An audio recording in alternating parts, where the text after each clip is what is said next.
Gimana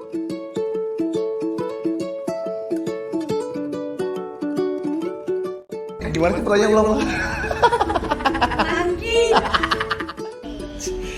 Tinggal di kosan enak sih. Itu kebantu banget sih, soalnya kita juga nggak perlu lagi survei kan. Halo, kenalin, nama aku Nanda, umur 19 tahun, sekarang aku lagi sibuk kerja. Oke, karena dia orangnya dong, gimana sih rasanya jadi anak kos?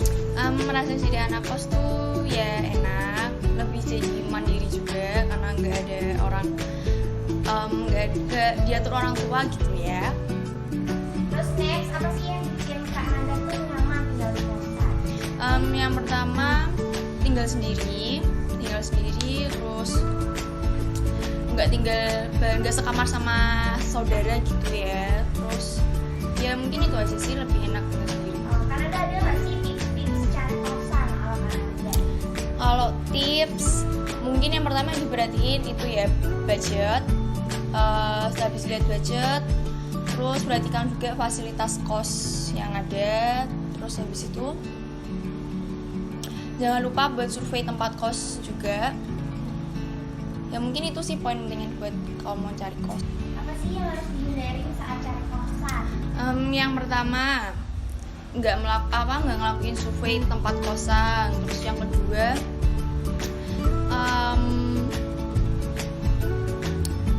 tergiur harga murah. Terus habis itu nggak merhatiin fasilitas yang ada. Terus juga sama keamanan sekitar lingkungan sih. Next ya, apa sih poin penting yang harus diperhatikan saat Yang pertama ukuran kamar, yang kedua fasilitas, yang ketiga keamanan yang paling penting sih, itu sama lokasi juga. menurut Kak Nanda ini terbantu nggak sih kalau misalnya ada jasa buat cariin kos kayak intip kos? Itu kebantu banget sih, soalnya kita juga nggak perlu lagi survei ke tempatnya karena aku anaknya yang anak mager sih. Terima kasih ya Kak Nanda. Kenalan diri dong Kak. Perkenalkan, nama saya Raihan, umur saya 20 tahun, kesibukan saya jadi mahasiswa dan barista. Mau nanya dong Kak Rehan, gimana sih rasanya jadi anak kosan? Jadi anak kosan sih enak ya, jadi bebas daripada di rumah, kan diatur-atur orang tua terus. Kalau di kosan kan bebas, pergi kemana-mana bisa. Anak kebebasan. Iya dong. Ya. Oke next, apa yang bikin Kak Rehan nyaman tinggal di kosan? Nyaman tinggal di kosan. Sama cewek. Tinggal di kosan enak sih, bisa makan di kamar. Kalau di rumah nggak boleh makan di kamar. Tidur sepuasnya, bisa main game, gitu sih kalau jadi di kos. Oke, kalau menurut Kak Rehan nih tips apa sih yang bisa diterapkan buat anak-anak yang lagi cari kosan? Tips nyari kosan berarti ya.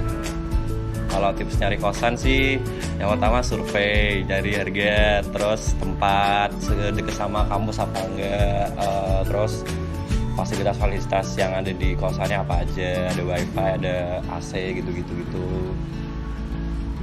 Oke, next, apa sih harus dihindarin saat cari kosan? Yang dihindarin pas saat cari kosan tuh nggak survei. Jadi kalau tiba-tiba nemu kos di ini langsung ngambil, nggak tahu harganya berapa, fasilitasnya apa aja, terus nggak ada CCTV-nya itu nggak boleh, berbahaya nanti kalau ada yang hilang gimana. Next, apa aja sih poin penting yang harus diperhatikan saat mencari kamar kos? Poin penting saat mencari kamar kos, kamarnya ada AC-nya, soalnya aku anaknya sumuk banget. Apalagi Semarang panas. Terus kamarnya luas, kasurnya empuk, wifi-nya kencang, gitu. Oke, menurut Kak Rehan ini terbantu gak sih kalau misalnya ada jasa buat cari kos kayak intip kos gitu menurut Kak Rehan? Kalau jasa buat nyari kos sih terbantu banget, soalnya aku orangnya males nyari kosan sih, jadi tinggal bilang aja nanti dicariin kosnya. Baca Kak Rehan, thank you ya. Terima kasih. Halo semuanya, perkenalkan nama aku Ardan, umurku 21 tahun dan kesibukanku sekarang kuliah barista dan freelance di Instagram. Gimana sih Kak rasanya jadi anak kos? Jujur ini waktu aku pertama masuk kuliah tuh baru banget jadi anak kos ya, jadi masih seneng sih sebenarnya karena apa ya, pulang malam bisa. Terus apa ya, kayak jadi lebih santai aja sih kehidupannya gitu. Apa sih yang buat nyaman tinggal di kosan? Buat nyaman tinggal di kosan karena satu sendirian, jadi tuh banyak me time-nya, banyak sendirinya gitu. Terus maksudnya gimana ya, kita bebas buat ngedesain kamar kita kayak gimana pun. Ada tisu gak sih, gerah banget. Mengenai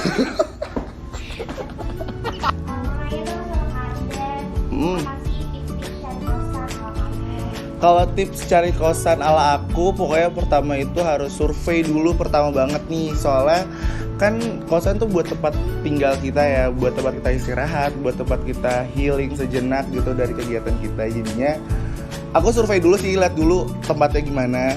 Terus yang kedua, lihat kebutuhan kamu nih. Kalau misalkan emang kamu jauh dari tempat kerja gitu ya, itu nggak bakal aku pilih. Kalau nggak misalkan kamu jauh dari tempat kuliah kamu, itu nggak bakal aku pilih karena menguras waktu aku. Terus yang ketiga, keamanannya karena apa? Karena kan kita bawa kendaraan nih, terus banyak juga sepatu-sepatu yang di luar gitu, takutnya ada pencurian.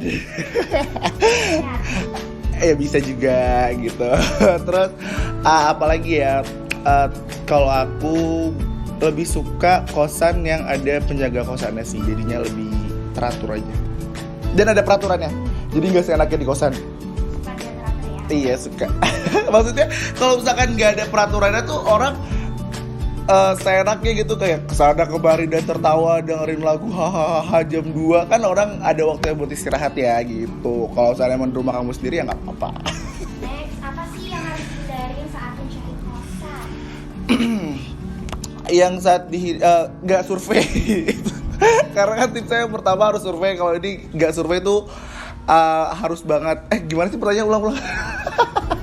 Nangki. Apa sih yang harus dihindari saat mencari kosan? Yang dihindari saat cari kosan itu nggak survei. Terus yang kedua, benar sih tergiur harga murah tapi tuh nggak ada fasilitasnya.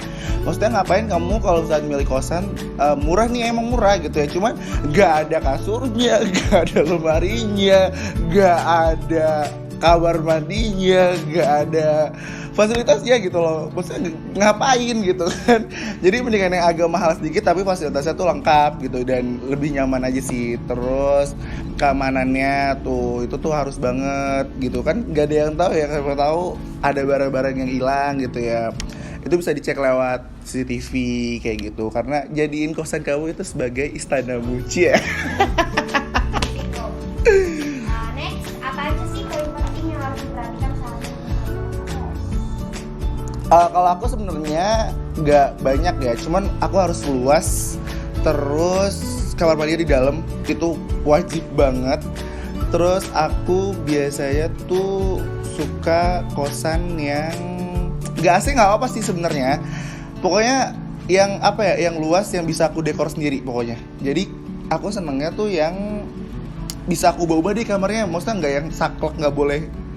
Maksudnya yang saklek yang cuma gitu-gitu aja aku nggak bisa gitu. Karena aku suka ngedekor-dekor kamar. Ya, anaknya kreatif banget ya, aksi gitu deh kayaknya. Enggak kok. Oke. Menurut Karden nih, terbantu nggak sih kalau misalnya ada jasa buat cari kos kayak gitu kos? Oh, ini proyeknya Intip Kos ya, keren banget sih. Karena menurut aku sedikit yang bisa ngadain proyekan kayak gini gitu loh. Dan ini tuh out of the box banget. Karena menurut aku nggak pernah loh, maksudnya jarang banget nemuin proyekan kayak gini. Jadi menurut aku kebantu banget sih. Apalagi anak-anak rantau yang bukan asli Semarang gitu ya, atau bukan asli di sini. Jadi nggak perlu repot-repot gitu. Jadinya kebantu banget jasanya. Keren.